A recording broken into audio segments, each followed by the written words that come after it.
आता पाहूयात विस्तृत बातमीपत्र। भारतीय महिला क्रिकेट टीमची उपकर्णधार स्मृती मानधना हिला लग्नाच्या दिवशी मोठा धक्का बसला आहे।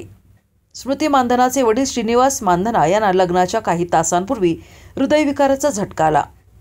यानंतर त्यांना रुग्णालयात दाखल करण्यात आले। त्याच्या काही तासात होणारा पती पलाश मुच्छलची तब्येत बिघडली आणि त्यानंतर त्यालाही रुग्णालयात दाखल करण्यात आले।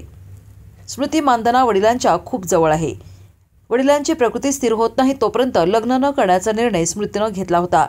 ही बाब समोर येत नाही तोच मोठी बातमी समोर आली आहे।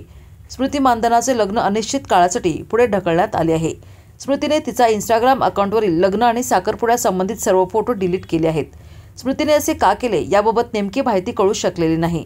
स्मृतीचं लग्न पुढे ढकललं अशी माहिती येत असताना तिने पलाशसोबतचे साखरपुडा, संगीत आणि लग्नासंबंधितचे फोटो डिलीट केल्याने अनेक सवाल उपस्थित होत आहेत।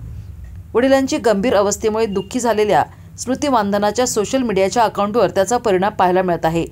लग्न पुढे ढकलल्याच्या घोषणेसह स्मृतीने इंस्टाग्रामवरील साखरपुड्याचे रील डिलीट केले आहेत।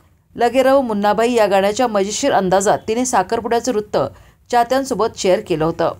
या व्हिडिओमध्ये स्मृती मानधना, टीममधील खेळाडू जेमिमा रोड्रिग्स, श्रेयंका पाटील आणि राधा यादव दिसल्या होत्या। स्मृतीने लग्नाच्या सर्व आठवणी डिलीट केल्याने चाहते हैराण झाले आहेत। स्मृतीने पोस्ट डिलीट केले की हाईड हे अद्याप कळू शकलेले नाही। दुसरीकडे पलाश मुच्छलने 21 नोव्हेंबर रोजी नवी मुंबईच्या डी.वाय. पाटील स्टेडियममध्ये स्मृतीला प्रपोज करण्याचा व्हिडिओ शेअर केला होता। तो अद्याप अकाउंटवर दिसत आहे।